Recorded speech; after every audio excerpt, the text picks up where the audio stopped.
சுத்தமாக இருக்கிறதா என்கின்ற கண்காணிப்பு மனிதனுக்கு தேவை. ஈமான்ல ஒரு பகுதி குப்பை கூலங்கள் எல்லாம் அடுத்து அதனுடைய இடங்களை சுத்தப்படுத்தி வைக்கிறது.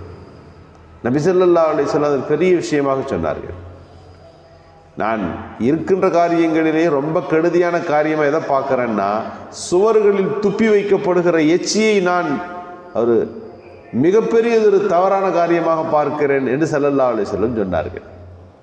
எனவே தான் ஒரு மூமினை பொறுத்தளவுக்கு தூய்மைக்கான அத்தனை வழிகளும் திறந்திருக்கிறது. 5 வக்து தொழுகிறோம்னு சொன்னால் இது ஒழு செய்கிறோம். இந்த ஒழுவில் அவ்வளவு பெரிய சுத்திகரிப்பு பணி நடந்து விடுகிறது.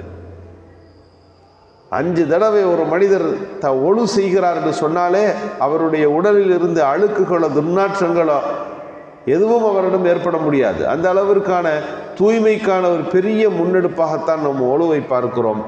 தூய்மையான சமூகம் என்பது அது உடம்புல மட்டும் தூய்மையை தராது, உள்ளத்திலும் தூய்மையை தரும், உள்ளத்திலும் ஈமானிய வெளிச்சத்தை தரும். ஸல்லல்லாஹு அலைஹி வஸல்லம் சொன்னார்கள், ஆதம் அலைஹிஸ்ஸலாமிலிருந்து எவ்வளவோ மக்கள் சமுதாயத்தில் கியாமத்தில் வந்து நிற்கிற போது என் சமுதாயத்தை நான் எப்படி கண்டுகொள்வேன் தெரியுமா?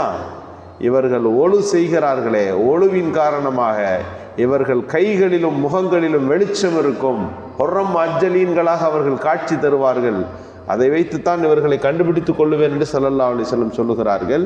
எனவே சுத்தம் என்பது ஈமானின் ஒரு பகுதியாக இருக்கிறது.